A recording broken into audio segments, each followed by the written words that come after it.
네, 안녕하십니까. 명순권TV 명순권입니다. 건강 칼럼 읽어주는 의사, 건강주의 제9회 무분별한 비타민D 검사 처방 필요한가? 이 내용으로 이야기해 보겠습니다. 자, 일반인의 90% 이상의 비타민D가 부족하다? 네, 수년 전부터 국내에서 시행된 연구들을 통해 우리나라 사람들뿐만 아니라 미국을 비롯한 서양인들도 비타민D가 부족하다는 연구 결과가 발표되고 있습니다. 국내 한 연구에서는 정상 혈중 비타민D 농도를 20 나노그램 퍼 밀리리터 이것을 기준으로 삼았을 때 우리나라 여성의 경우는 80% 이상이, 그리고 이보다 높은 30을 기준으로 했을 때는 96%가 부족하고요. 남성의 경우도 80에서 90% 이상이 비타민D가 부족하다는 결과가 발표되고 있습니다.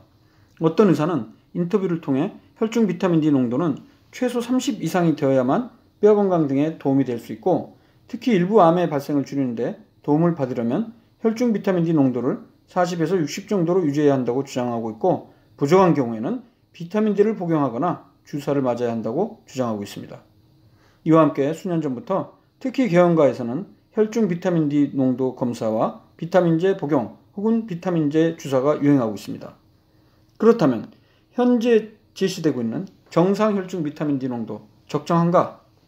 네, 2016년에 미국에서 발행하는 의학 분야의 최고의 학술지인 뉴 잉글랜드 저널 오브 메디신 NEJM의 레터 한 편이 발표가 되었습니다. 이 레터에서 미국 하버드 의대의 조한 맨슨 박사 등은 최근 수십 년 동안 발표된 비타민D 관련 연구는 비타민D 적정 수치에 대해 잘못된 해석을 하고 있고 오류에 기초한 것이라는 반론을 제기했습니다.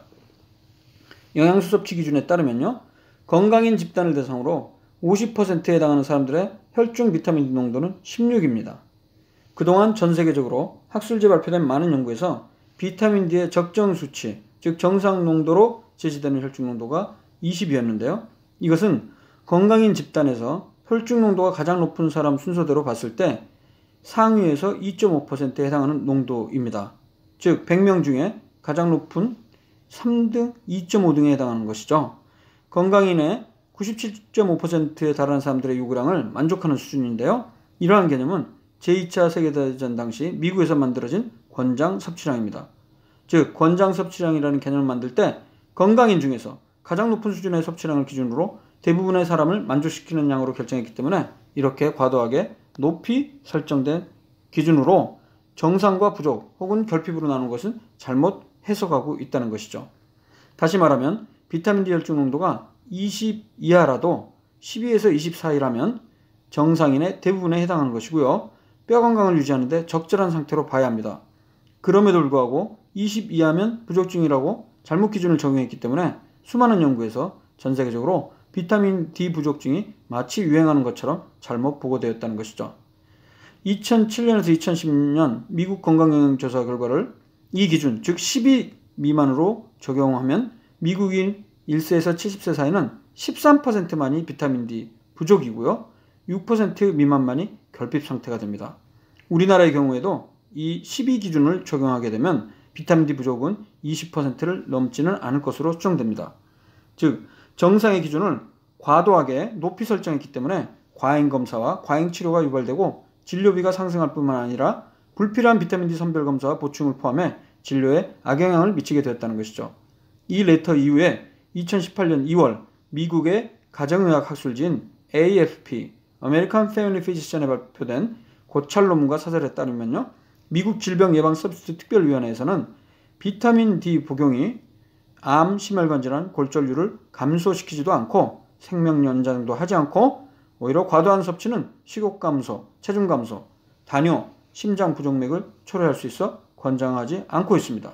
또한 증상이 없는 개인을 대상으로 비타민 D 결핍 선별 검사를 시행하거나 결핍된 사람들에게 보충하는 것은 골절 예방을 포함해 여러 가지 질병 예방에 도움이 된다는 근거가 없기 때문에 혈중 비타민 D 농도 검사를 권장하지 않고 혈중 농도 20 미만이더라도 12 이상이면 뼈 건강에 유지에 일반적으로 문제없다고 하고 있다는 것이죠. 또한 캐나다 알버타에서는 비타민 D 보충이 반드시 필요한 특정 질환에 해당하는 경우에만 비타민 D 검사를 시행하도록 하는 제도를 시행했더니 이후 1년 동안 비타민 D 검사가 90% 이상 줄었다고 합니다. 그리고 아울러 의사들은 진료 시 대부분 필요가 없는 비타민 D 보충제 처방을 하지 않는 것이 좋다고 주장하고 있습니다. 자, 그렇다면 골다공증이나 골절 예방하기에 비타민 D가 필요한 것은 아닌가? 네, 최근 10여 년 동안 발표된 대규모 임상시험 3편을 보면요. 고용량의 비타민 D를 근육 주사하거나 혹은 복용하는 경우 오히려 낙상이나 골절 위험이 많게는 약 50%가 더 높아졌습니다. 즉, 득보다 해로움, 실이 크다는 것이죠. 비타민 D는 하루에 10 내지 20분 정도 신체를 햇볕에 노출하면 충분한 양의 비타민 D가 생성이 되고요. 수주 이상 동안 저장이 되고 있기 때문에 실외에서 햇볕을 쬐면서 유산소 운동을 최소 30분 이상 시행하는 것이 도움이 됩니다. 칼슘 보충제는 오히려 골다공증이나 골절을 예방하거나 치료하는 데 효과가 미약하다는 메타 분석이 최근에 발표됐고요. 오히려 심근경색증과 같은 관상동맥 질환의 위험성이 높아진다는 결과도 발표되면서 논쟁이 되고 있습니다. 그렇기 때문에 칼슘이 풍부한 멸치, 정어리 등 뼈째 먹는 생선, 양배추, 브로콜리와 같은 녹색 채소류, 우유나 치즈 등 음식으로 골고루 섭취하는 것이 안전하고 효과적입니다. 일반 건강인이라면 특별한 이유 없이 비타민 D 농도 검사나 그리고 비타민 D 복용을 하거나 혹은 주사를 받을 필요가 없습니다. 자, 오늘은 비타민 D 검사와 복용에 대해서 말씀드렸습니다. 무분별한 필요하지 않은 비타민 D 혈중 검사 하시지 말고 부족하다고 해서 굳이 복용할 필요도 없습니다. 네, 다음 시간에 또 다른 내용으로 찾아뵙도록 하겠습니다. 감사합니다.